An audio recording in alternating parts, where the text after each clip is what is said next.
إن الحمد لله نعمده ونستعينه ونستغفره ونعوذ بالله من شرور أنفسنا ومن سيئات أعمالنا من يهده الله فلا مضل له ومن يضلله فلا هادي له ونشهد أن لا إله إلا الله وحده لا شريك له ونشهد أن محمدا عبده ورسوله أما بعد أعوذ بالله من الشيطان الرجيم بفضل بسم الله الرحمن الرحيم ربنا اغفر لنا ولإخواننا الذين سبقونا بالإيمان எங்கள் இறைவா எங்களையும் எங்களை விட ஈமானில் முந்திவிட்ட எங்களுடைய சகோதரர்களையும் மன்னித்திடுவாயாக.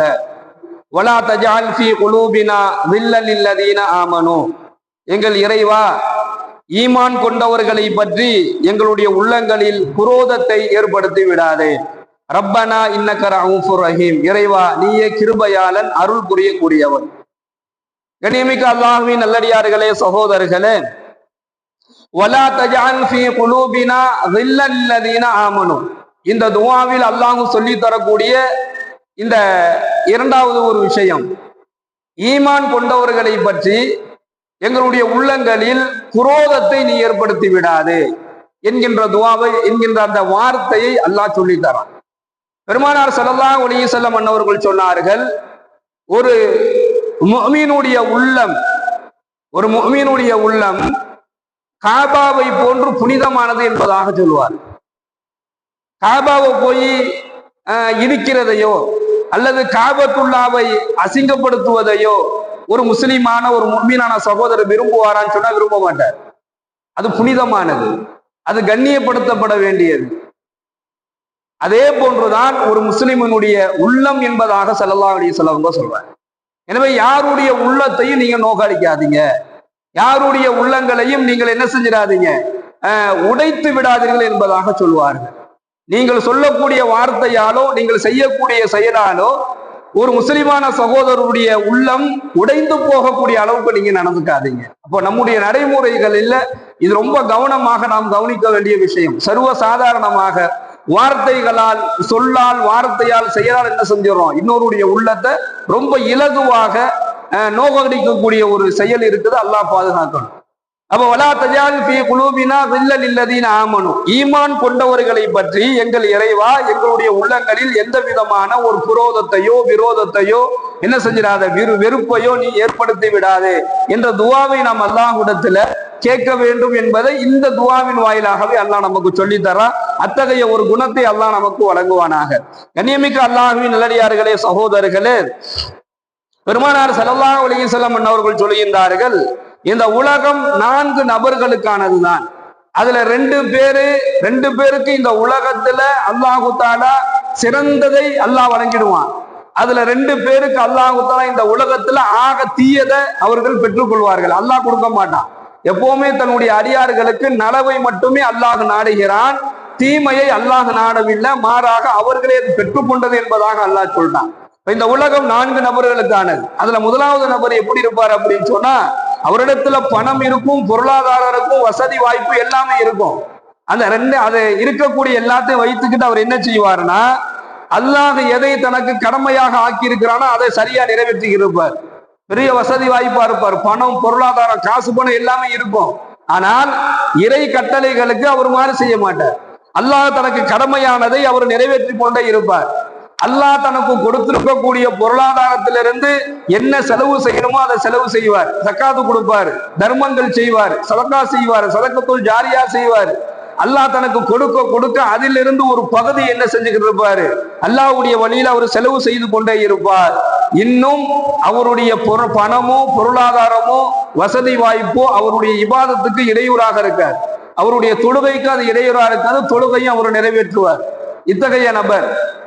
இரண்டாவது ஸல்லல்லாஹு அலைஹி வஸல்லம் இரண்டாவது மனிதரை சொல்றாங்க, அவரிடத்துல பணம் இருக்காது, பொருளாதாரம் இருக்காது, ஆனால் அறிவு இருக்கும், மார்க்கத்தினுடைய ஞானம் இருக்கும், மார்க்கத்துல அறிவு ஞானம் பெற்றிருப்பார். அவர் தனக்கு இருக்கக்கூடிய அந்த அறிவை வைத்துக் கொண்டு என்ன செய்வார், நலவுகளை மேற்கொள்வார், நல்ல செயல்களை செய்வார்.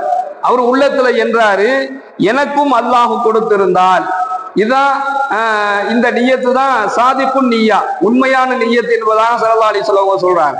அவர்கிட்ட பணம் இருக்காது, பொருளாதாரம் இருக்காது, ஆனா மார்க்கத்தினுடைய அறிவு இருக்கும், ஞானம் இருக்கும், தெளிவு இருக்கும், நல்ல சிந்தனை உடையவரா இருப்பாரு, நல்ல குணம் படைத்தவரா இருப்பார். அவர் மனசுக்குள்ள நினைக்கிறாரு, அல்லாஹ் எனக்கும் பொருளாதாரத்தை கொடுத்துருந்தான் அப்படின்னு சொன்னா நான் நன்மையான காரியங்களுக்கு செலவு செய்வேன், நான் நிறைய உதவி செய்வேன் என்பதாக என்ன செய்வார், உள்ளத்துல எண்ணுவார். நமக்கே சமயத்துல இந்த மாதிரி எண்ணங்கள்லாம் தோணும்.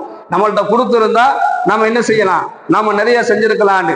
ஆனா அல்லாஹ் கொடுத்ததுக்கு பின்னாடி என்ன செஞ்சிருவான், சைத்தான் உள்ள வந்து இல்ல இல்ல நமக்கு அடுத்து ஒரு தேவை இருக்குதுன்னு சொல்லி சைத்தான் திருப்பி விட்டுருவான். அது சாதிக்கும் நீயா கிடையாது, அது உண்மையான நீயத்து கிடையாது.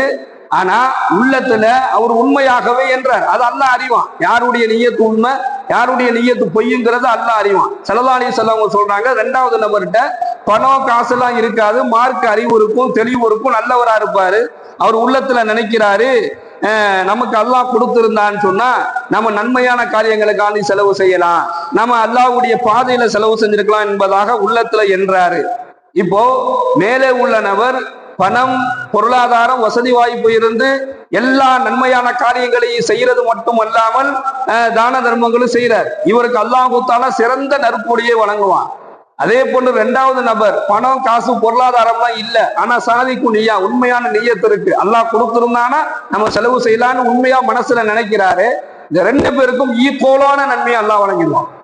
கொடுத்தவருக்கு என்ன நன்மை அல்லாஹ் கொடுப்பானோ அதே போன்று எனக்கு இருந்திருந்தால் நான் கொடுத்திருப்பேனே என்பதாக அந்த உண்மையான நீயத்து மனசுக்குள்ள வச்சிருக்கிறார்ல, அவருக்கு என்ன செஞ்சிருவான், மேலே கொடுத்தவருக்கு உண்டான ஈக்குவல நன்மை அல்லாஹ் கொடுப்பான் என்பதாக ஸல்லல்லாஹு அலைஹி வஸல்லம் சொல்றாங்க. வந்ததும் நிறைவேற்றுவதும் ஒரு சதகத்து, ஒரு சாதிக்கும் நியாதான், நல்ல ஒரு நியத். பணங்காசு பொருளாதார வசதி இல்லை, வந்துருச்சு, அவருக்கு வந்துருச்சு. உடனடியாக என்ன செய்யறார், அல்லாஹ்வுடைய பாதையில என்னெல்லாம் செலவு செய்யணுமோ அதெல்லாம் செய்யறார். ஆனால் சஹாபா பெருமக்கள் அவங்களுடைய வாழ்க்கை எப்படி இருந்துச்சு அப்படின்னு சொன்னா, பெருமானார் ஸல்லல்லாஹு அலைஹி வஸல்லம் அன்னவர்கள்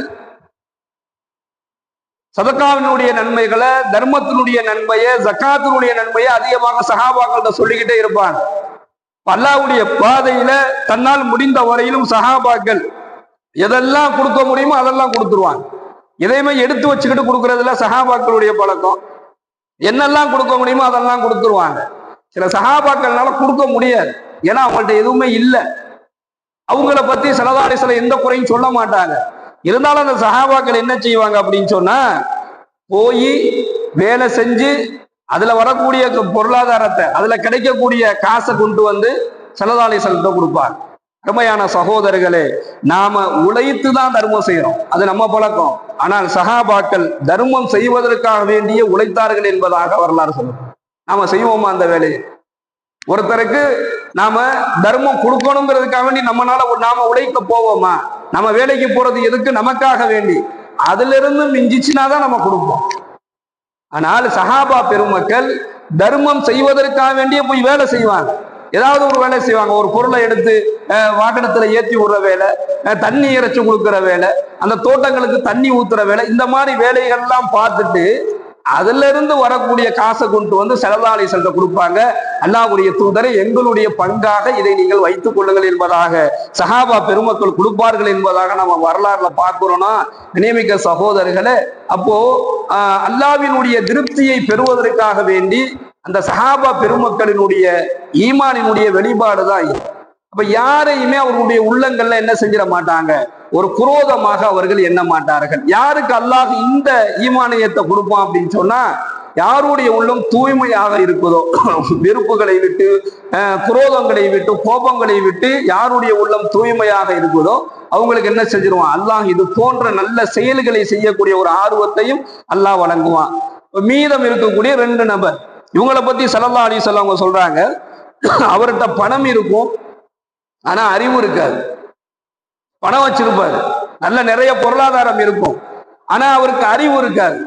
இந்த அறிவு இல்லாத நிலையில் அவர் என்ன செய்வார் அப்படின்னு சொன்னா, தன்னுடைய பணம், தன்னுடைய பொருளாதாரத்தை வீணாக செலவு செய்யக்கூடியவனாக இருப்பார். இவருக்கு அல்லாஹ் பாவத்தை உடனடியாக எழுதிடுவான்.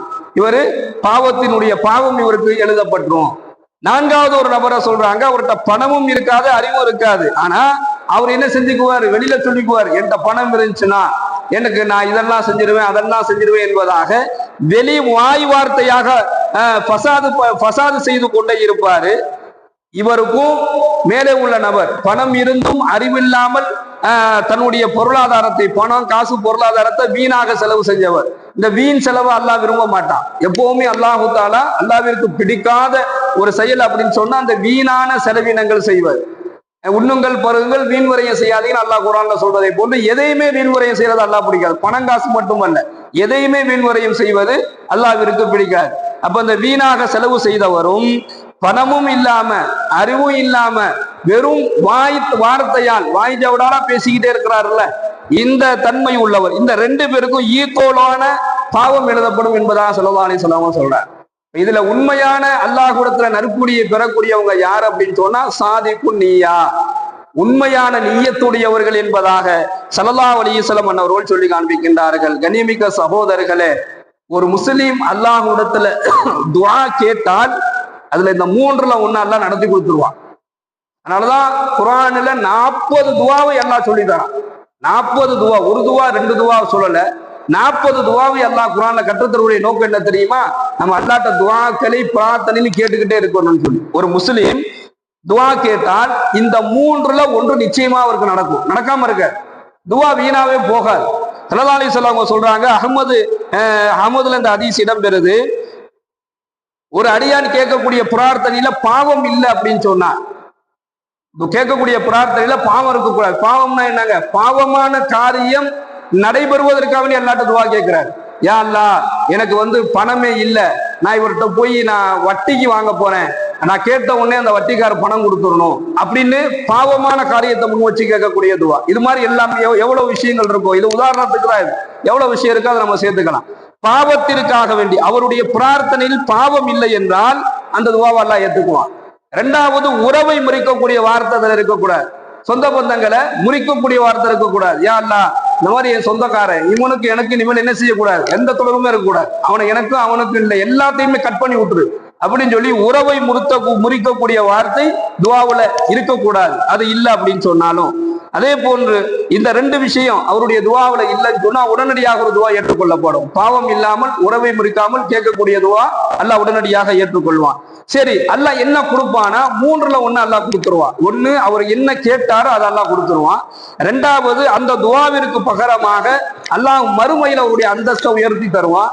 இல்ல மூன்றாவது, அவருடைய பிரார்த்தனைக்கு பகரமாக ஒரு தீமையை அல்லாஹ் அழிச்சிருவான், இல்லைன்னா ஆபத்து விபத்துகளை விட்டு அவரை பாதுகாத்துருவான். ஆக மொத்தம் ஒரு அடியான் அல்லாஹ்ட்ட கேட்டா இந்த மூன்றுல ஒண்ணு நடக்கும். அதனுடைய உள்ளங்கள் தூய்மையாக இருந்தால் நிச்சயமாக அல்லாஹ் அதையும் சிறப்பாக வழங்கி வைப்பான். எல்லாம் வல்ல இறைவன் நம்முடைய உள்ளங்களையும் நம்முடைய குணங்களையும் அழகாக்கி வைப்பானாக, நம்முடைய துஆக்களை ஏற்றுக்கொள்வானாக. வயதாவனாலில் அல்ஹம்துலில்லாஹி ரப்பில் ஆலமீன். அஸ்ஸலாமு அலைக்கும் வரஹ்மத்துல்லாஹி.